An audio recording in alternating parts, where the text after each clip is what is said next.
This is a MVS 26. This is the shape of things to come in the Mini Pack Corporation. So they've changed the look of their machines.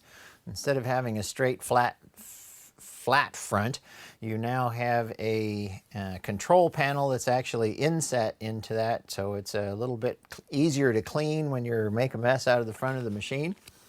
The MVS 26 is a little bit differently designed chamber than the ones they've had before. So it's a little bit shorter, let's say not as deep, and a little bit longer. So the biggest bag you can put in the MVS 26 is a 10 by 15 inch bag. So this is a 10-inch wide bag here, and you can see it stretches just across the heat seal bar. And once again, in a chamber style machine, we don't want to be tucking that bag way down inside because you can't get the air out of it that way. The lid in the MVS 26 is on a set of gas shocks, which prop it open for you. So it's real easy to load. And the lid opens automatically anytime the heat cycle is complete. And once again, the object of the game here is to let the pump run and have the bag sitting inside the chambers and flat across the heat seal bar so the air can be extracted from the bag without running an extended cycle or working your pump a little bit too hard.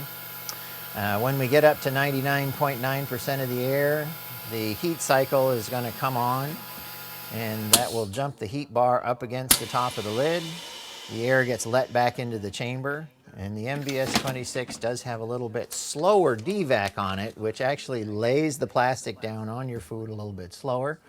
So there are some people that believe that because of that, then the bones don't have as much chance to puncture the bag as if you have a fast inrush of air. And the bottom line is that you get a real nice vacuum-packed bag in this machine. You can tear off that extra piece of bag material so that you have a nice clean seal and a good-looking package.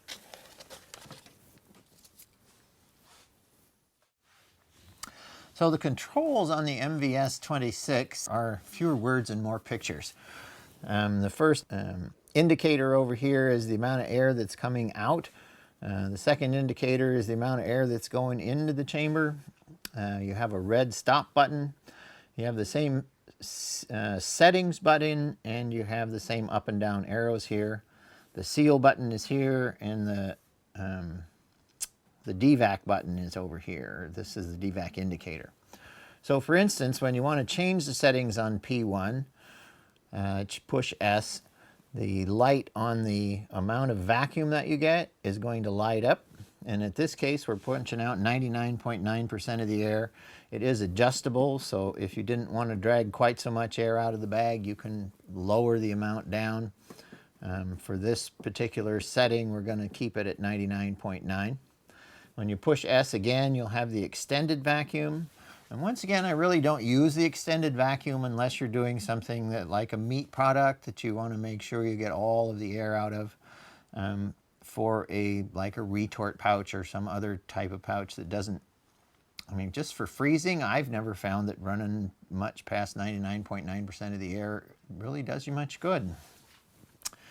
The settings button again will give you a gas flush, and in this case this machine is not equipped with gas flush, so we'll leave those settings at 0.